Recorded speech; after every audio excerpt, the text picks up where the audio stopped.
Welcome back again. तो अभी हम फिर से आपके लिए 2026 बिहार बोर्ड में अगर आप बिहार परीक्षा में अगर आप शामिल हुए हैं और 2026 में अगर आप एग्ज़ाम दे रहे हैं तो यहाँ पे 20 वीवीआई क्वेश्चंस जो है 20 वीवीआई क्वेश्चन जो है बहुल प्रश्न यानी ऑब्जेक्टिव क्वेश्चंस।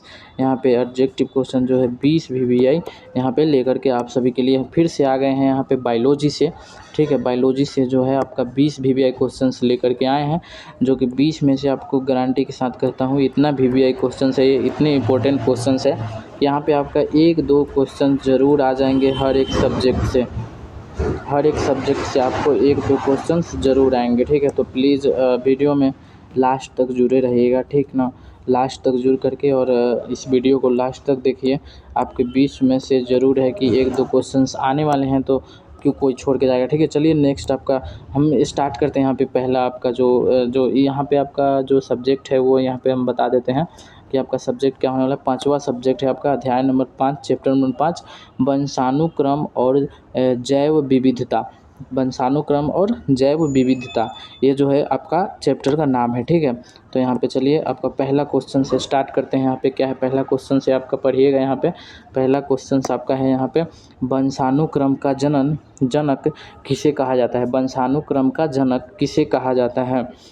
ऑप्शन है डार्विन को, लैमार्क को, मेंडल को, ह्यूगो डी ब्रिज को। तो यहाँ पे आपका उत्तर हो जाएगा मेंडल को। ठीक है, मेंडल को, ऑप्शन नंबर सी मेंडल को। नेक्स्ट आपका क्या है, नेक्स्ट है मेंडल ने प्रयोग किस पौधे पर किया था। मेंडल ने प्रयोग किस पौधे पर किया था, सॉरी 1 मिनट। हाँ चलिए, मेंडल ने प्रयोग किस पौधे पे किया था। ऑप्शन है मटर, सूरजमुखी, सरसों या फिर धान। इसका जो उत्तर होगा ये होगा मटर पे। मटर पे जो है मेंडल ने प्रयोग किया था। ठीक है, नेक्स्ट आपका क्या है, नेक्स्ट है मटर के पौधे में मेंडल ने कितने लक्षणों का अध्ययन किया। जो मटर के पौधे हैं उसमें मेंडल ने कितने जो अध्ययन किया था। यहाँ पे क्या है, ऑप्शन है आपका 5, 7, 3, 9। तो यह जो उत्तर हो जाएगा 7 हो जाएगा, 7, ऑप्शन नंबर बी 7।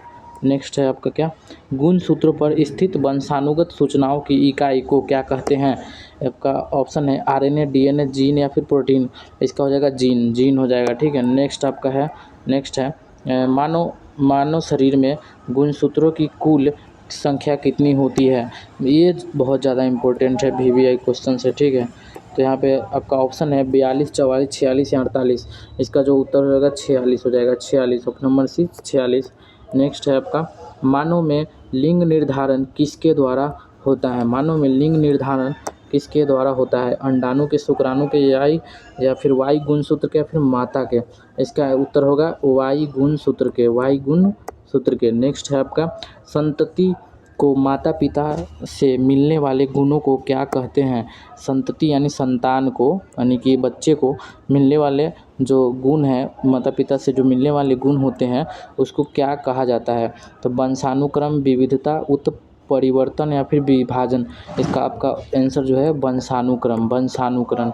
ठीक है, नेक्स्ट आपका देखते हैं। नेक्स्ट है यदि मटर के पौधे का कद लंबा है, यदि मटर के पौधे का कद लंबा है तो यह कैसा लक्षण है। अप्रभावी, प्रभावी या फिर अस्थायी या फिर सहायक। आपका ऑप्शन क्या है, अप्रभावी, प्रभावी, अस्थायी या फिर सहायक। आपका जो उत्तर हो जाएगा प्रभावी। ठीक है, नेक्स्ट आपका देखते हैं। अगर एक पिता के पास XY गुणसूत्र है और माता के पास XX, तो कुछ पुत्र में लिंग क्या होगा। ठीक है, इसका ऑप्शन है महिला पुरुष दोनों अनिश्चित। इसका जो उत्तर हो जाएगा क्या होगा, पुरुष होगा। ठीक है, पुरुष। हाँ, नेक्स्ट आपका क्या है, डीएनए की द्विकुंडली संरचना किसने बताई। डीएनए की द्विकुंडली संरचना किसने बताई थी। तो डार्विन और लैमार्क, मेंडल और ह्यूगो, वाटसन और क्रिक, फ्रैंकलिन और मेंडल। इसका आपका जो आंसर होगा क्या होगा, वाटसन और फ्रिंक। ठीक है, नेक्स्ट आपका क्या है, उत्परिवर्तन का सिद्धांत किसने दिया। Lamarck, Hugo de Vries, Mendel या फिर डार्विन। आपका जो आंसर होगा Hugo de Vries, Hugo de Vries. Next आपका क्या है, डार्विन का सिद्धांत किस पर आधारित है?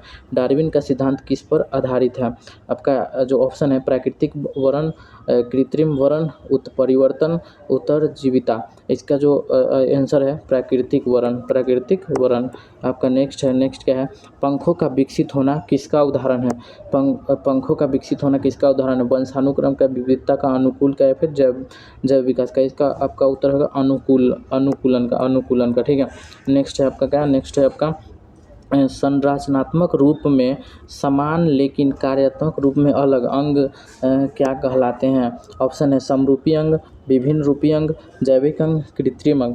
इसका जो आंसर हो जाएगा समरूपी अंग। ठीक है, समरूपी अंग। आपका नेक्स्ट क्या है, नेक्स्ट है पक्षियों का पंख और चमगादड़ का पंख किसका उदाहरण है? इसका समरूपी, विभिन्न रूपी, या फिर समान, या फिर कृत्रिम? इसका हो जाएगा विभिन्न रूपी, विभिन्न रूपी। ठीक है, बी। नेक्स्ट आपका है, नेक्स्ट है पृथ्वी पर जीवन की उत्पत्ति का वैज्ञानिक सिद्धांत क्या है? पृथ्वी पर जीवन का उत्पत्ति का वैज्ञानिक सिद्धांत क्या है? ऑप्शन है ईश्वर द्वारा, रासायनिक विकास, जादुई शक्ति, या फिर श्वसन। इसका जो आंसर हो जाएगा रासायनिक विकास, रासायनिक विकास। नेक्स्ट है जैव विविधता का अर्थ है, जैव विविधता का अर्थ है वातावरण, जैविक प्रदूषण, जीवों की विविधता, या आनुवांशिकी। तो इसका जो उत्तर होगा जीवों की विविधता, जीवों की विविधता। ठीक है, नेक्स्ट है आपका एक ही जाति के जीवों के बीच अंतर को क्या कहते हैं? एक ही जाति के जीवों के बीच के अंतर को क्या कहते हैं? ऑप्शन है वंशानुक्रम, उत्परिवर्तन, विविधता, या फिर समानता। इसका जो उत्तर होगा विविधता होगा, विविधता। ठीक है, नेक्स्ट है आपका जो लक्षण पीढ़ी दर पीढ़ी चले उन्हें क्या कहते हैं? लक्षण, अगर जो किसी को कुछ लक्षण है, कुछ करने का लक्षण, तो उससे मतलब पीढ़ी दर पीढ़ी जब चलते रहता है तो उसको क्या कहा जाता है? तो अधिगृहित लक्षण, आनुवंशिक लक्षण, तत्कालीन लक्षण, या फिर विरासत लक्षण। तो यहाँ पे हो जाएगा आनुवंशिक लक्षण। ठीक है, याद रखिएगा इसको। नेक्स्ट है आपका एक मनुष्य में पुरुष और महिला लिंग निर्धारण के लिए कौन जिम्मेदार होता है? माता पिता दोनों, या कोई नहीं? इसका आपका पिता हो जाएगा आंसर। ठीक है, नेक्स्ट है आपका, नेक्स्ट आपका यहाँ पे आंसर की दिया हुआ है। ठीक है, तो यहाँ पे आंसर किया, तो यहाँ पे 20 VVI क्वेश्चन थे जो कि यहाँ पे अच्छे से मैंने करा दिए। ठीक है, तो याद रखिएगा, याद करिएगा। यहाँ पे 20 VVI क्वेश्चन थे, 20 VVI क्वेश्चन याद रखिएगा। आपको इसमें से 1-2 क्वेश्चन आ जाएंगे, जैसे कि मैं हर वीडियो में बोलता हूँ कि 1-2 क्वेश्चन यहाँ पे ज़रूर आने वाले हैं, क्योंकि बहुत मेहनत से सारे वीडियो जो यहाँ पे जितने भी क्वेश्चन होते हैं वो तैयार किए जाते हैं। तो प्लीज़ अगर आप 2026 में एग्ज़ाम दे रहे हैं तो प्लीज़ इस चैनल को सब्सक्राइब करके हमारे साथ जुड़ जाइए। वीडियो अच्छा लगा होगा तो एक लाइक ज़रूर करिएगा। ठीक है, मिलते हैं इसी नेक्स्ट वीडियो में फिर से 20 VVI क्वेश्चंस के साथ। ठीक है, बाय बाय, टेक केयर।